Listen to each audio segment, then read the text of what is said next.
Hi dear friends, ഇനി ഞാൻ സംസാരിക്കാൻ പോകുന്ന ടോപ്പിക്ക് പലരും ഫേസ് ചെയ്തുകൊണ്ടിരിക്കുന്ന ഇപ്പോൾ ഇഷ്യൂ ആയിരിക്കാം, അല്ലെങ്കിൽ പലരും ഫേസ് ചെയ്തിട്ടുണ്ടായിരിക്കാം ഇങ്ങനൊരു ഇഷ്യൂ.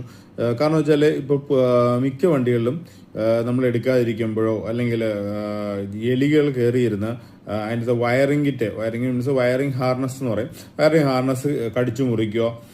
അപ്പോൾ ഇത് നമുക്ക് വാറണ്ടിയിൽ ക്ലെയിം ചെയ്യാൻ പറ്റാതെ വരും. കാരണം വെച്ചാൽ ഇത് നോർമലായിട്ടുള്ളൊരു കംപ്ലൈൻറ്റ് അല്ലാത്തതുകൊണ്ട് നമുക്ക് കമ്പനിയുടെ വാറണ്ടിയിൽ ക്ലെയിം ചെയ്ത് കിട്ടത്തില്ല. അപ്പോൾ ഇത് മോസ്റ്റ്ലി പതിവ് ആൾക്കാർ അങ്ങനെ ഒരു ഡീലർഷിപ്പോ അല്ലെങ്കിൽ പറയുമ്പോൾ നമ്മുടെ സ്വന്തം പൈസയിലാണ് മാറാറുള്ളത്. അപ്പോൾ വയറിംഗ് കിറ്റിൻ്റെ പൈസ, പിന്നെ അത് മാറുന്നതിനുള്ള ലേബർ, അങ്ങനെ നമ്മളുടെ എങ്ങനെയാലും കുറേ പൈസ ചിലവാകും.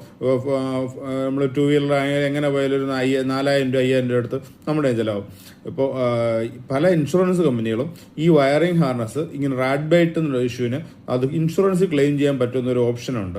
അപ്പോൾ പലർക്കും അറിയത്തില്ലായിരിക്കും, അപ്പോൾ പലരും പറയാറുമില്ലായിരിക്കും. അപ്പോൾ ഇൻഷുറൻസിൽ റാറ്റ് ബൈറ്റ് കിട്ടുക എന്നുള്ളത് ചിലർക്കെങ്കിലും പുതിയൊരു അറിവായിരിക്കും. അപ്പോൾ നമുക്ക് ഒരു വർഷം വരെയുള്ള വണ്ടികളിൽ നമുക്ക് ഇൻഷുറൻസ് ഇപ്പം തന്നെ വയറിംഗ് കിറ്റ് എന്തെങ്കിലും കംപ്ലൈൻറ്റ് മീൻസ് റാറ്റ് ബൈറ്റ് ഉണ്ടായോ അല്ലെങ്കിൽ അങ്ങനെ എന്തെങ്കിലും ഇഷ്യൂ ഉണ്ടെങ്കിൽ നമുക്ക് അതിനകത്ത് കവർ ചെയ്തെടുക്കാം. അപ്പോൾ നമുക്ക് അതിനകത്ത് പോളിസി ഫീസോ അങ്ങനെയുള്ള കാര്യങ്ങൾ മാത്രം എടുത്താൽ മതി. അപ്പോൾ ഈ പറഞ്ഞ വലിയൊരു എമൗണ്ട് നമ്മുടെ കയ്യിൽ നിന്ന് മാറത്തില്ല. അപ്പോൾ ഇൻഷുറൻസ് തന്നെ ഇത് ക്ലെയിം ചെയ്ത് മാറാൻ സാധിക്കും.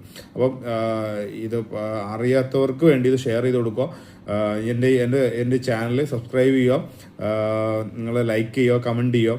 എന്നാൽ മാത്രമേ എനിക്ക് പുതിയ എന്തെങ്കിലും ടോപ്പിക്കോ നിങ്ങൾക്ക് സംസാരിക്കണമെങ്കിൽ അതിനെ ഡീറ്റെയിൽഡ് പറയുകയാണെങ്കിൽ അത് സംസാരിക്കാം. അപ്പോൾ അല്ലെങ്കിൽ എന്തെങ്കിലും ഡൗട്ടോ കാര്യങ്ങളോ ഉണ്ടെങ്കിൽ ഇതിനകത്ത് തന്നെ നിങ്ങൾ മെസ്സേജ് ഇട്ടിരുന്നാൽ മതി. Thank you so much.